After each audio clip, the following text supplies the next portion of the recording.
stared down at all who walked beneath as ivy spewed from their mouths.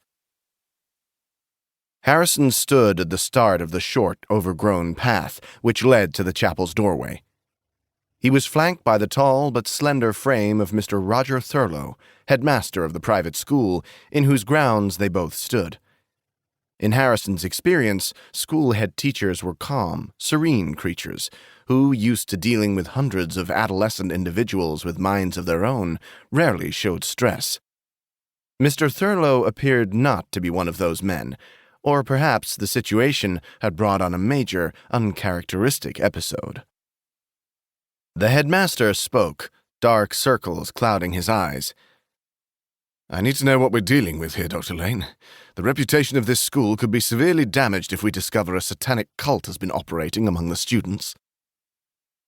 Harrison fully understood his concern. The telephone call he'd received earlier that morning had told of sacrifices and occult rituals. Dangerous enough when adults were involved, let alone a school full of prepubescent boys. Roger Thurlow looked at the large, muscular man next to him and wrung his hands together. His leather-clad savior had arrived just 10 minutes before on a black Harley-Davidson bike that had caused students' eyes to be distracted, books to be set aside, and teachers' eyebrows to be raised at windows. Even the police car that had pulled up at the entrance that morning had been more discreet than the big, throbbing motorbike. He had to keep this under wraps. He also had to find out what had been happening in his school. Dr. Harrison Lane, head of the Metropolitan Police's Ritualistic Behavioural Crime Unit, was not what he'd expected. Roger found this was often the case nowadays. Individuality was having a renaissance. It wasn't like things had been in the 70s and 80s, when everyone had to conform to be taken seriously, or even be accepted in society.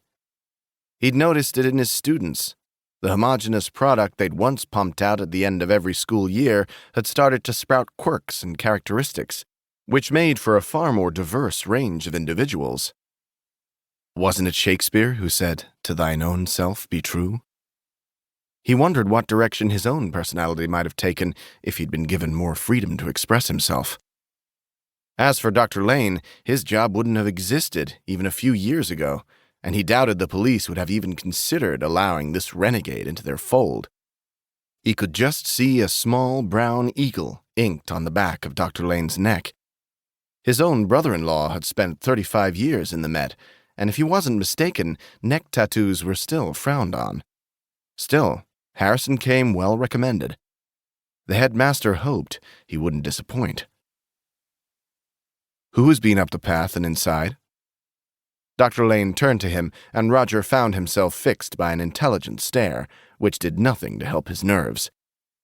"Myself, of course, and our groundskeeper who alerted me, plus the police officer who came this morning. He said he'd worked with you on a case before, and that you would know exactly what's gone on. There were all those rumors a few years ago about satanic cults in North London. I don't want this getting into the papers."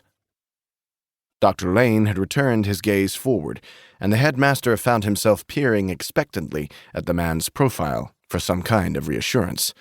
His jawline was firm, sculptured. "You wait here," was all he got in response. Harrison stepped away from the distracting intensity of the headmaster by his side and breathed in deeply. He needed to concentrate and put Roger Thurlow's nervous anxiety out of his mind.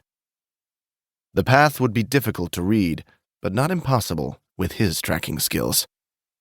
He centered his mind and focused, his shoulders involuntarily rotating to ease the tension that had built as he'd negotiated his way through London's traffic. Breathing deeply again, he filled his lungs with the aroma of damp autumnal vegetation. It was almost winter, and the air had a bite to it, slicing into his chest with a refreshing burn. Harrison dropped his eyes to the ground. He'd already looked at the headmaster's feet, and he knew the style of shoes that a uniformed police officer wore, so he surmised that the rugged boot prints which led down the middle of the path had been left there by the groundsman. Slowly, he walked forward, studying the patterns of the footprints in the mud. His eyes stayed...